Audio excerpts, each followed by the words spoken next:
Hey y'all, welcome back to another Pulsar video. This one's going to be really exciting because we got the engine back. So the engine was completely assembled by the machine shop that has done all my machine work previously, and when I got the pistons and the rods, like I said in the last video, I said screw it and had them build the whole thing. So obviously just the short blocks built. They also did a little bit of work to the head. They put in a new exhaust stud down here because I had them time cert each one of these manifold studs, and this time cert actually pulled out when I went to go torque it. So that was really annoying, but I had them put in a die plug and now there's a stud there, so that's good. So there's little tiny things that I bought for the engine for this final rebuild, because hopefully this will be the last iteration of ever having to touch the short block. I do want to, long term, I do want to go with like a 2871R. I do have a 2876R in the basement, but I want something that has a little bit faster response. I'm not going for that big power because I want it to be more of a handling car. Not like highway, just crazy speed or anything like that. But 2871R with a different exhaust setup because this one's so loud. But so there's tiny little things. I also have a giant front mount intercooler in the basement, but for the most part, this engine should be the final iteration until I plan on making more power than stock. So I guess let's just jump into the time lapse. I probably won't show much, maybe the little bits and pieces that I got new for this time around. So let's go.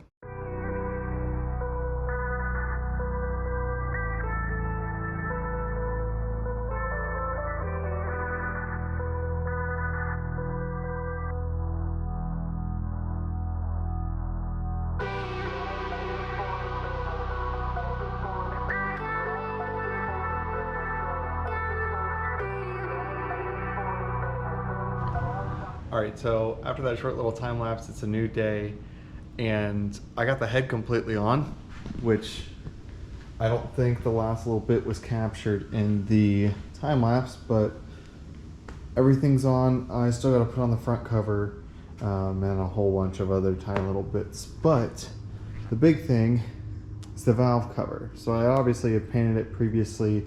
I decided, since this should be the last iteration for quite a while, I'm actually going to powder coat the valve cover. So I wanted to get it a little bit closer to more of a factory color, and I think it turned out pretty damn good. And then on top of that, I decided to get new valve cover hardware from Mazworks, just so everything looks really nice and finished up, because the paint on the valve cover is flaking a little bit, and wasn't a huge fan of that. I didn't really like the color, it was a little too orange, so went with like this candy red, and in the sun it looks absolutely killer. So let's go ahead and continue with that time lapse.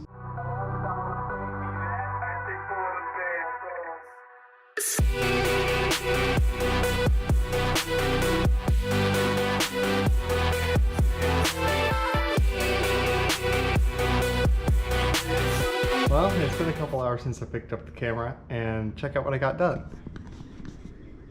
Pretty much absolutely nothing. So, long story short, the front cover didn't fit on because I torqued the head before putting on the front cover. So the front cover wouldn't slide on over the oil pump block. So what I had to do is take out all the camshafts so I could, and then break all the nuts loose so I could lift the head up a little bit so I could slide this on. And then I went ahead and put the whole head back together, put on the valve cover, and that's what you saw last.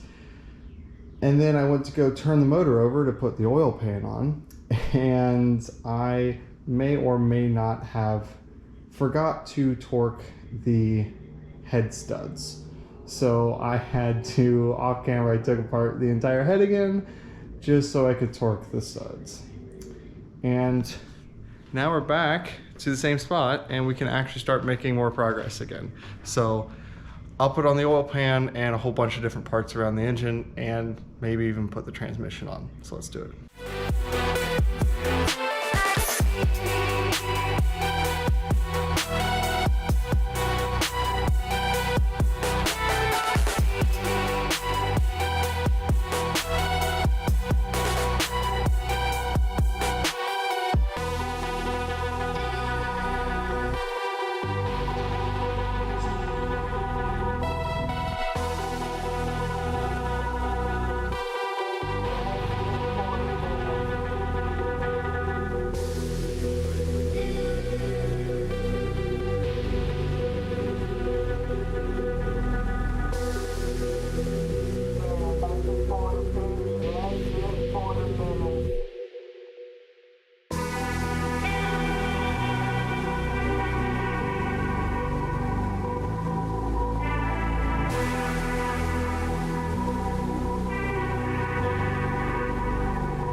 well, the engine's all back together. There's one thing that I put on that was new, Nissan magnetic drain plug, just because it's helpful, but everything's there.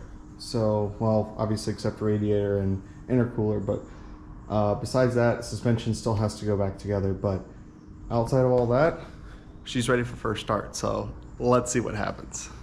All right, oil, fuel, air.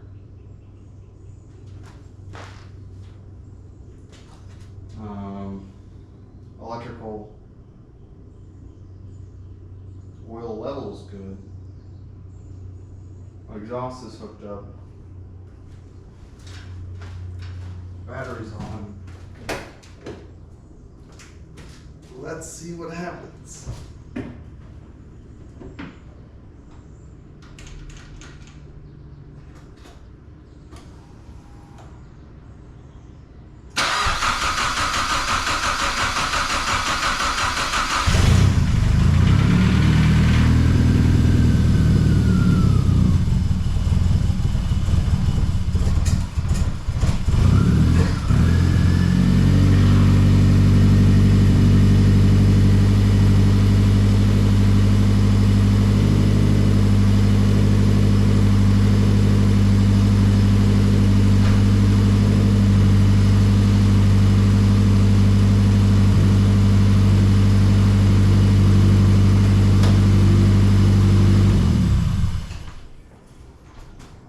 Leaking coolant. From where? Where's that fuel?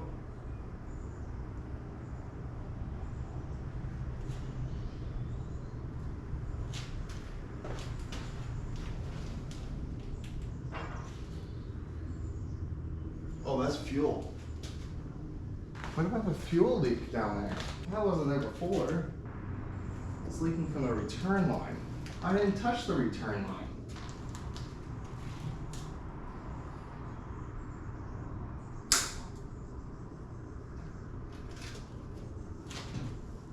Why is there fuel leak right there?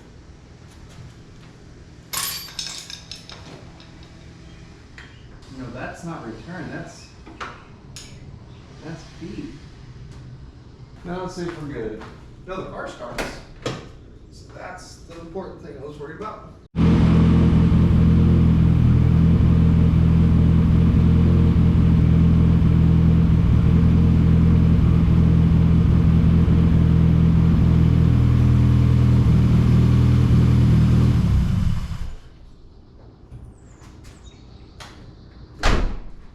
Woohoo! I don't know why the GoPro got so hot, it turned itself off, but it did, so. It runs though. Probably residual oil off the manifold. That's standard with every single one of my starts. Go ahead and do a oil change just to make sure everything's good. We can break the motor in, put it together the suspension, and go out for a drive. Set the timing too. Once I put radiator in, let the car warm up, let the idle settle down, then we can set timing. That's pretty much it. So let's go ahead and do all that. And it's back on the ground. So let's go take it out for a test drive and hope that everything goes well. So here we are a day after the test drive, which apparently I didn't record. Nothing too noteworthy went on, it just worked. It was the best test drive I've had since doing any sort of rebuild on this car. But the issue that arose was after the test drive, I was like, oh cool, the car's running well, I'll just take it over to my friend's place for a party he was having at his house. And so I stopped at the liquor store to grab a 6-pack of beer, and it wouldn't start the liquor store. So I had 2 dudes help me pop start it to get it back to the house, and tried to start at the house, still didn't work. Took my daily over to my friend's house, and then later that night, it came back like 8 hours later, and the car started perfectly fine. I was like, okay, that's weird. Fast forward to the next morning, car started perfectly fine again, took it out for another 10-15 minute drive, and then brought it back into the garage, and then it wouldn't start after that. So come to find out that I'm having a won't start when warm issue. It'll start perfectly fine when it's cold, but when the engine's warm, it won't start. So there's a few things that it could be, and I think I narrowed it down to what it should be. Hopefully it's just the coolant temperature sensor, and it's the $30 part. Really, it's hard to get to, but it's really easy to replace. So hopefully that fixes the issue. I tried putting in new plugs, that didn't fix anything. I also realized the plugs that I'm using are the wrong heat range, so I got the proper heat range. They should be here within a week. The other things that it could be is ignition coil, fuel pump, fuel pressure regulator. Well, fuel pressure regulator being improperly set, so it's getting too much fuel, or it could be a leaky injector, which I don't think it's really any of those. It could be, but I'm gonna start with the cheap version, the cheap route first, and work my way up. So hopefully that fixes the issue, and we'll see in a week's time. But for now, I'm just gonna go ahead and edit this video and get it out, and I'll give either an update in shorts or update the description of this video on what actually worked. So that way, if you have this issue, then you can fix it yourself as well. A few other things that I mentioned during the drive that I didn't record was, one, I put on new tie rod ends. I was stupid and didn't use my actual tie rod or the ball joint removal tool to get it off, and I just whacked it with a hammer, so I messed up the threads. So I replaced those. I went to go replace the inners as well, and the ones that I received were half an inch longer, and I didn't realize that until after I put everything together, so I had to take apart the tie rods again and put in the old ones, at least the inners. The outer still worked perfectly fine, which was a relief. Second thing was that the shifter rebuild was an absolute success. I'm pretty sure it was just this one little guy right here that was absolutely ate up. That's for the shifter support. That bushing, replacing that, doing the bearings, re-greasing it with a new seal around that as well, also probably helped tremendously, but my guess it was just that one bushing on the shifter support. So that was a huge relief because the shifter feels so much better. It's not wonderful. It's not like, I have a first gen Fit and I absolutely love the way that 5-speed feels. It's nowhere near that. It's pretty notchy, but it feels, there's no, you can tell when it goes into gear. Previously it was super vague and I did not like it at all. So that was really nice. And then the third thing was, one of you guys in the comments said in my interior video that I did, if you didn't check that out, go watch it, that my open door light stays on because the door strikers don't have that little plastic piece on it. So I haven't put them in yet, but I ordered 2 more, and they, as you can see, they have that black piece of plastic on it. So hopefully that fixes the issue. I still also have to, one thing that I didn't get to address yet is my boost gauge doesn't work. I have a new gauge pods in the basement, but they don't have a motherboard on it. So I'm hoping I can just swap over the motherboard with that new gauge pod cluster and everything works well. So there's a few things I talked about on the drive that I didn't record. So the big thing that I replaced on the engine that I didn't show yet was new radiator hoses, not coolant hoses, because I already replaced all those, but the actual radiator hoses themselves I replaced. Now, after those have been replaced, literally every single coolant line is brand new, so that'll give me some good peace of mind. That coolant temperature sensor that I was talking about is right there, that red sensor. So hopefully that's not too hard to get to. I will probably have to pull off the intercooler and probably blow off valve just so I can get my hand all the way on that side with the tool and get that off. But this shouldn't be too difficult to do. Other than that, the fan, I think it's this one specifically, is making like a groaning sound on startup when it's cold. Once the car warms up, it's essentially eliminated. It's still there slightly, but it's essentially eliminated. Other than that, the car works perfectly fine, works as intended, which is obviously a big relief with everything I've gone through on this car. So that's pretty much it. Hopefully I can figure out this no crank when warm issue. Like I said, I'll try to keep you guys updated on that. But I guess that's it. So if you like what you saw and want to see more, like, comment, subscribe. Thanks.